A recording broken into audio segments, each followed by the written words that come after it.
Class 11 vector calculus का जो combined class हो रहा है उसका आज लेक्चर नंबर 5 और आखिरी है। इसके बाद काइनेमेटिक्स यानी गतिकी यानी यूनिट 2 स्टार्ट होगा, क्योंकि यूनिट 2 में कैलकुलस का बहुत ज़्यादा इस्तेमाल है, नंबर 1। नंबर 2, जो झारखंड बोर्ड ने क्लास 11 का जो संशोधित यानी जो करेक्टेड जो सिलेबस लागू किया है उसमें आप लोगों को एक जानकारी दे दें कि यूनिट 2 जो है उससे कुछ भी नहीं हटाया है। यूनिट 2 ज्यों का त्यों है, जैसा था वैसा ही है। आगे के यूनिट से बहुत सारे पोर्शन को हटाया है, इसलिए यूनिट 2 हम लोगों को बहुत ही ध्यान से पढ़ना होगा। ये हम लोगों के लिए बहुत इंपॉर्टेंट बन गया अब, क्योंकि यूनिट 2 में कैलकुलस का बहुत ज़्यादा यूज़ है। इसलिए मैं एक लेक्चर 5 आज मैं आप लोगों को थोड़ा सा डिफरेंशिएशन का जो हम लोगों को फिजिक्स में यूज़ होगा उसका एग्जाम्पल और इंटीग्रेशन के बारे में आप लोगों को समझा दिया जाएगा आज के वीडियो में। तो आइए हम लोग शुरू करते हैं। एग्जाम्पल्स ऑफ डिफरेंशिएशन, डिफरेंशिएशन के कुछ उदाहरण। यहाँ आप लोगों के सामने मैंने 3 एग्जाम्पल को सॉल्व किया है। बस इसी तरह का फिजिक्स में आप लोगों को पाला पड़ेगा, लेकिन उसके पहले आप लोगों को एक फॉर्मूला मैं याद दिला दूं। डी बाई डी एक्स यानी differentiation of x to the power n, इसका फॉर्मूला था n into x to the power n-1। एक तो ये बात, कुछ एक जो छोटी छोटी बातें हैं डिफरेंशिएशन से रिलेटेड उसको समझाने के लिए, बताने के लिए ही मैंने यह 3 एग्जाम्पल का सिलेक्शन किया है। आइए हम लोग एग्जाम्पल नंबर 1 जो है ये, इसको हम लोग जरा सा समझते हैं, ठीक है। D by d x 5x², इसको सॉल्व करना है। आप लोग को फिर मैं बतला दूं कि ये जो 3 एग्जाम्पल आप लोगों के सामने है उसके पीछे कुछ रीजन है। आप लोग उस रीजन को समझेंगे, अदरवाइज फॉर्मूला तो मैंने पिछले ही क्लास में आप लोगों तक पहुंचा दिया था।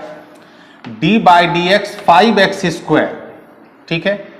ये जो फंक्शन है या जो एक्सप्रेशन है या जो व्यंजक है, इसमें 5 आप लोगों को पता है कांस्टेंट होता है, अचर होता है।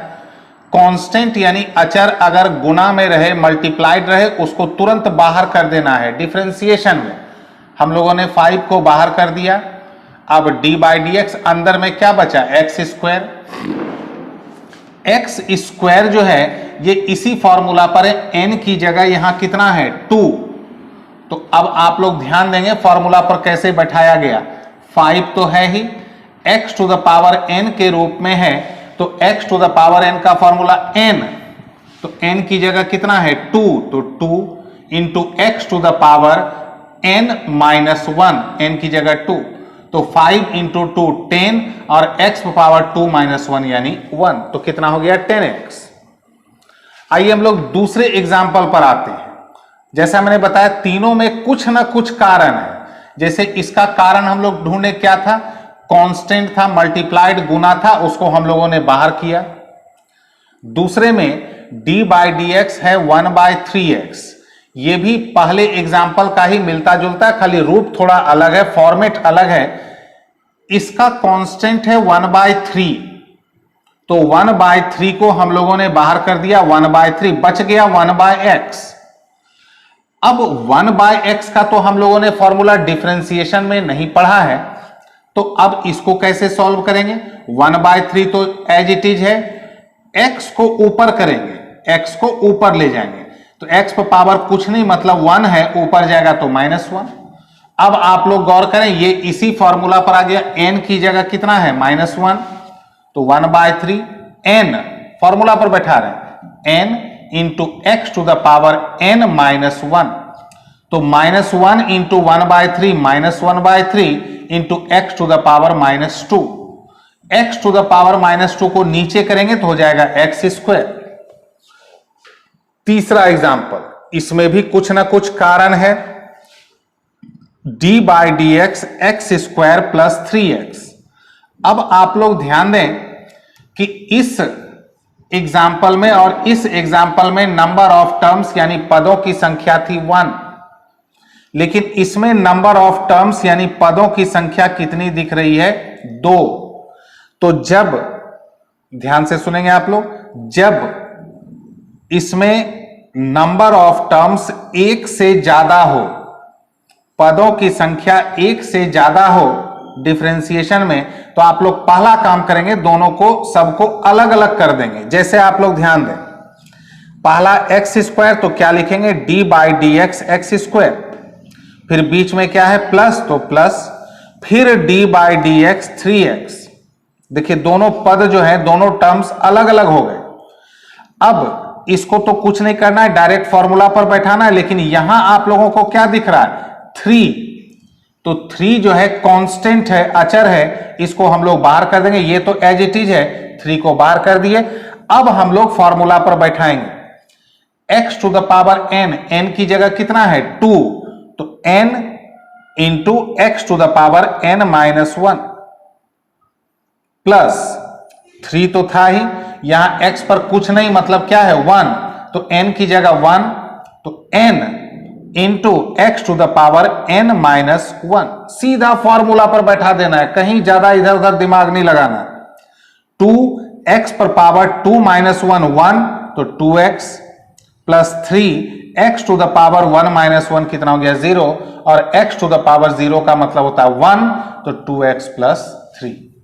तो उम्मीद है ये 3 एग्जाम्पल आप लोगों को यूनिट 2 और उससे आगे फिजिक्स को पढ़ने में काफी मदद करेगा। तो आइए अब हम लोग इंटीग्रेशन को भी समझ लें।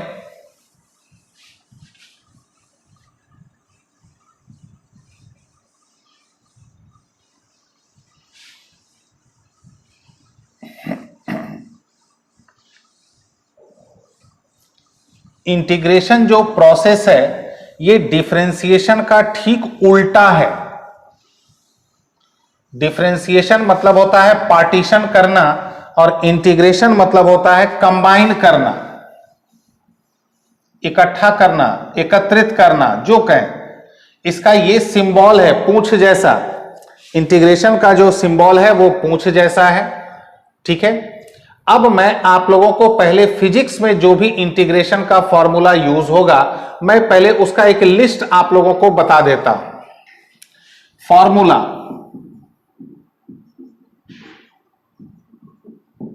यानी सूत्र। मेन में होते तो बहुत सारे सूत्र हैं, आप लोगों को 12 में पाला पड़ेगा ही मैथमेटिक्स में, हम लोग को यहां फिजिक्स के पॉइंट ऑफ व्यू से पढ़ना है। पहला फॉर्मूला जो यूज होगा, x to the power n dx का integration, integration x to the power n dx। ध्यान रखेंगे एक बात आप लोग, इंटीग्रेशन में यहां हमेशा dx, dy, dt, dx जो भी है, मतलब ये डिफरेंशियल टर्म जरूर रहेगा। इसका फॉर्मूला होता है x to the power n plus 1।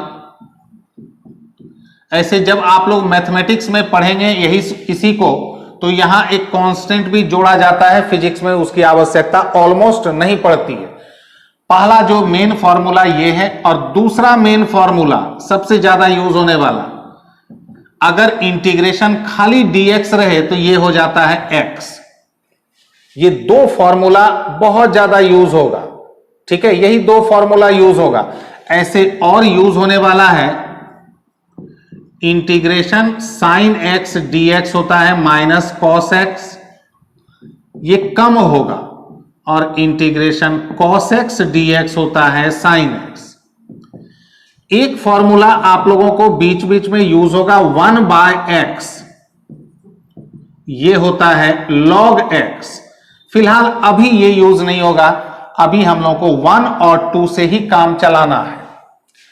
लेकिन मेन बात क्या है, इंटीग्रेशन जो होता है इसमें जो भी चर राशि यानी जो वेरिएबल क्वांटिटी होते हैं, इंटीग्रेशन हमेशा उस वेरिएबल क्वांटिटी यानी उस चर राशि के दो निश्चित मान, दो डेफिनिट वैल्यू के बीच होते हैं। जैसे मैं आप लोगों को ये अभी मैंने जो कहा, आप लोगों को कोई खास समझ नहीं आया होगा, मैं आप लोगों को एक एग्जाम्पल देता हूं। एग्जाम्पल, एक्स स्क्वायर डीएक्स का इंटीग्रेशन करें, एक्स स्क्वायर डीएक्स का इंटीग्रेशन करें, वेयर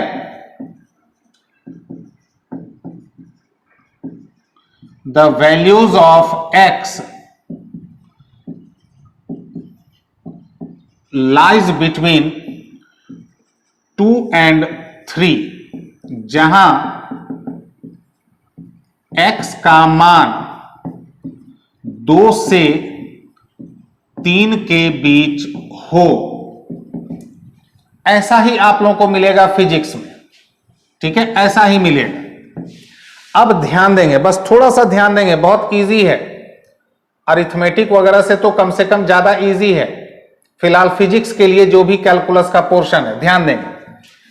अब हम लोग इसी को ऐसे लिखेंगे, integration x square dx, x का लोअर वैल्यू यानी निम्न सीमा, निम्न मान कितना है 2, तो नीचे लिखेंगे लोअर वैल्यू, और अपर वैल्यू उच्च मान कितना है 3, तो यहां लिखेंगे, ये जो पूंछ है नीचे लिखेंगे लोअर वैल्यू निम्न मान, ऊपर लिखेंगे अपर वैल्यू।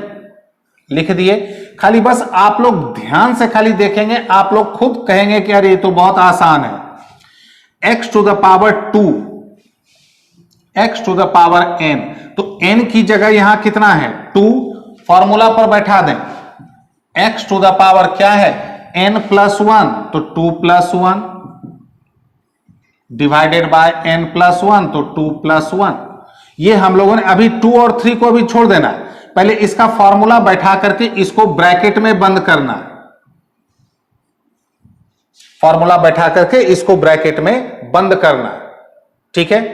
अब लोअर वैल्यू यानी निम्न मान कितना था 2, यहां आप लोग लिखेंगे 2, अपर वैल्यू क्या था यानी उच्च मान क्या था 3, यहां लिखेंगे 3। अब जरा ध्यान देंगे अगला step, x to the power 2 plus 1 यानी 3 डिवाइडेड बाय 3, फिर वही काम ब्रैकेट नीचे 2 ऊपर 3। अब एक लास्ट स्टेप, जो इसमें चर राशि है, वेरिएबल है, वेरिएबल कौन है x, x को हटा के अपर वैल्यू रखेंगे, तो x की जगह 3 रख देंगे, तो यहां हटा के 3, तो 3 पर पावर 3 बाय 3, फिर आप लोग को देना है माइनस, जो रूल है, ठीक है। फिर x को हटा के रखेंगे लोअर वैल्यू यानी निम्न मान, तो x को हटा के 2 रखेंगे, तो 2 पर पावर 3 बाय, अब तो आप लोगों के लिए आसान हो गया ये, 3 इंटू 3 इंटू 3, 2 पर पावर 3,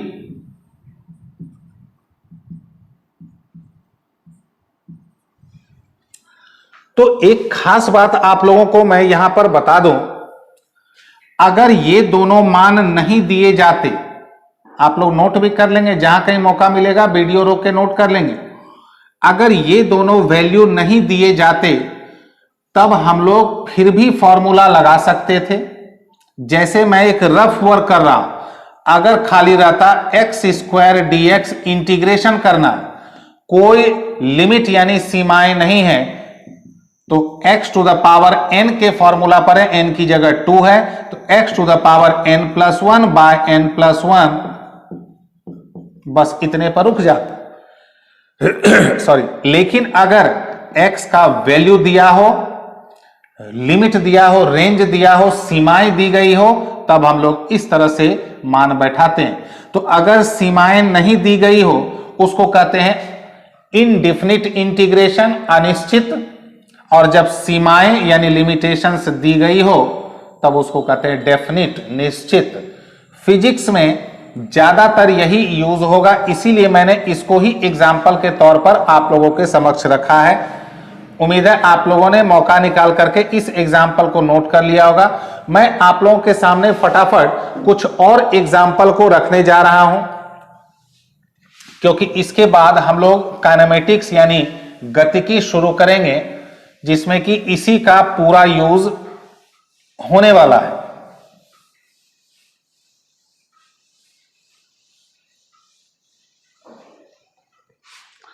कुछ और एग्जाम्पल, जैसे अगर रहेगा सॉल्व 2x dx, जहां x का रेंज है 1 से लेकर के 3, 2x dx 1 से लेके 3, तब ध्यान देंगे आप लोग, इसमें 2 कांस्टेंट है, अचर है, गुणा किया हुआ, जैसे डिफरेंशिएशन में इसको बाहर कर देंगे, x dx 1 से लेकर के 3, यहां कुछ नहीं पावर है मतलब 1, तो इसी फॉर्मूला पर है x पावर n, तो n की जगह यहां क्या दिख रहा है 1। अब हम लोग फॉर्मूला पर बैठाएंगे x टू द पावर, यहां कुछ नहीं मतलब 1, ये मैं समझाने के लिए लिख रहा हूं, n की जगह 1 है, तो उधर आप लोग ध्यान दें n प्लस 1, तो 1 प्लस 1 बाय n प्लस 1, तो 1 प्लस 1, यहां क्या बतलाया गया, क्या लिखेंगे 1 और यहां 3, x स्क्वायर बाय 2।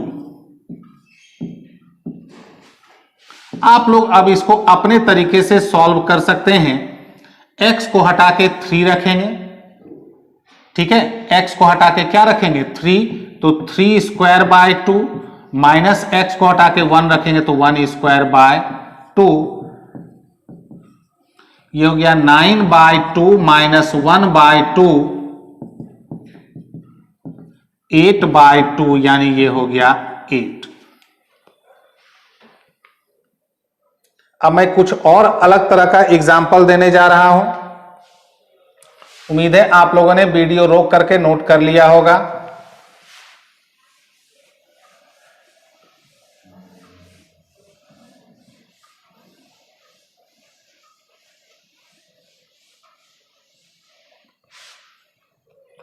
जैसे अगर रहा इंटीग्रेशन इस तरह से 5 प्लस 3x स्क्वायर dx, और सीमाएं हैं -1 से +1। अब आप लोग कहेंगे +1 में प्लस क्यों दिए, ऐसे ही, चूंकि यहां माइनस था तो वहां प्लस दे दिए, नहीं भी देंगे तो कोई दिक्कत नहीं है। अब इसमें नंबर ऑफ टर्म्स यानी पदों की संख्या 2 है, तो पहला काम करेंगे डिफरेंशिएशन जैसा ही इसको अलग अलग कर देंगे। तो पहला ये देखिए ध्यान से आप लोग, इंटीग्रेशन 5 इंटू dx -1 से +1, प्लस बीच में प्लस है प्लस, फिर दूसरा टर्म -1 से +1 क्या है 3x स्क्वायर dx। जो जो कांस्टेंट है उसको हम लोग बाहर निकाल देते हैं, 5 कांस्टेंट है बाहर निकाल दिए, अब क्या बच गया dx प्लस इसमें क्या बाहर निकलेगा 3, बच गया x स्क्वायर dx।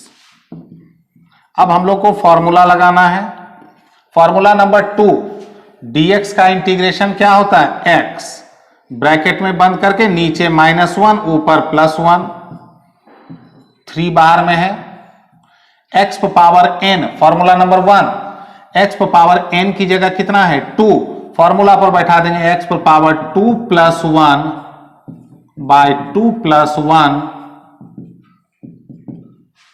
फॉर्मूला बैठ गया, इंटीग्रेशन का चिन्ह खत्म हो गया। अब हम लोग मान रखेंगे, x की जगह +1 माइनस x की जगह -1,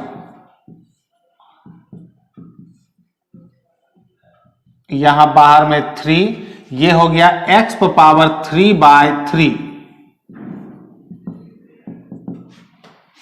अब आप लोग इसको अपने लेवल से सॉल्व कर सकते हैं, ये 1 और माइनस माइनस +1, तो 1 + 1 2,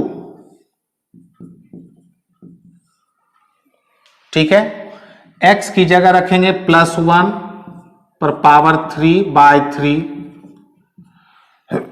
सॉरी माइनस x की जगह रखेंगे -1 पर पावर 3 बाय 5 इंटू 2 कितना हो गया 10 प्लस 3 प्लस 1 पर पावर 3 है तो 1 ही रहेगा, तो 1/3। -1 पर पावर 3 है तो ये हो जाएगा -1, तो -1 और माइनस तो प्लस 1/3। 10 प्लस 3 इंटू 2 बाय, इस दोनों को हम लोग जोड़ देंगे तो 10 प्लस 2 ये हो गया 12। और जैसे जैसे आप लोग ध्यान रखेंगे, जैसे जैसे हम लोग फिजिक्स को पढ़ते चले जाएंगे, बस खाली आप लोग बेसिक चीज ध्यान रखेंगे। आप लोग ये नहीं सोचेंगे पूरा लंबा चौड़ा कैलकुलस यूज होने जा रहा, ऐसा कुछ नहीं। जहां जहां हम लोग फिजिक्स में कैलकुलस को यूज करेंगे वहां आप लोगों को आवश्यक हिंट्स जो है, नेसेसरी हिंट, वो आप लोगों को दे दिया जाएगा। उसके लिए आप लोग घबराएं नहीं, ठीक है। तो लेक्चर 5 जो है वेक्टर एंड कैलकुलस का, लेक्चर 5 को यहीं पर एंड कर रहे हैं। हम लोग अगले वीडियो में संभवतः कल ही हम लोग मिलते हैं यूनिट 2 काइनेमेटिक्स का लेक्चर नंबर 1। उसके बाद कल हो जाएगा फ्राइडे। सैटरडे को वीडियो शूट नहीं हो पाएगा क्योंकि थोड़ी आवाज वगैरह होगी, दीपावली है।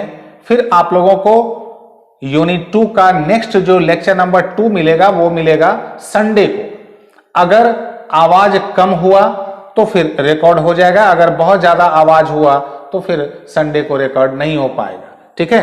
तो till then thank you very much to all.